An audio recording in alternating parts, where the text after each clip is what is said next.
ცალსახაით დარწმუნებული ხავთ, რომ ვერანაირ შედეგს იმ არჩევნებშიც ვერ მიაღწევს, რა თქმა უნდა, მით უმეტეს ეხლა კიდევ უფრო კონსოლიდირებულია ყველანაირი გაგების, მათ შორის სასამართლო, ამიტომ უბრალოდ შეიძლება ხელახალი ახალი საპროტესტო ტალღის ომს თუ გამოვიდა, საბაბი იყოს ის არჩევნები.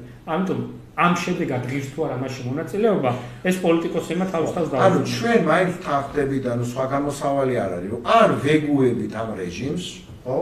ну მინიდის და ნუ რა ბელორუსი თუ პლუს მინუს ახლა რაღაც ახალ X ფაქტორს ველოდება. ხო, მეორეა რომ რაღაც საპროტესტო მუხტი იწევა და რაღაცა საერთო სახალხო რა ვიცი 19 შიგნიდან კიდე შენი არ იყოს უყურებდა, ნუ ამის ჯერჯერობით ნიშნებს მე ვერ ხედავ. არა, არც არის. მეხუთე პრეზიდენტს თავისი ხედვა აქვს, ერთ პარტიას თავისი, მეორეს თავისი, ნუ მოკლედ. არა, თუ მეკითხები რომ ეს მოხდება თუ არა, მე მეგონები რომ 90%-ზე არ მოხდება. მოხდება და მაგას ვამბობ, ანუ მაინც რჩება სუსტი პირობებით, სუსტი, ასე ვთქვათ, კი არა, ძალიან ძიმე პირობებით, მაგრამ მაინც არჩევნებში გარკვეულ ჩემის აზრით, შენ არ მე ხა პოლიტიკოსი ვიყო ამ წუთას, ხო?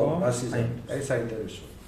აი კლიანტ ხალხთან მუშაობ. და არ მუშაობს არა. ანუ არ ვიცი ოდის მომიწევდა ნორმალური არჩევნები, თუ 10 წლის მერე, ხო ახლა ცოტა ესეთ რაღაცას ვიზახი რა.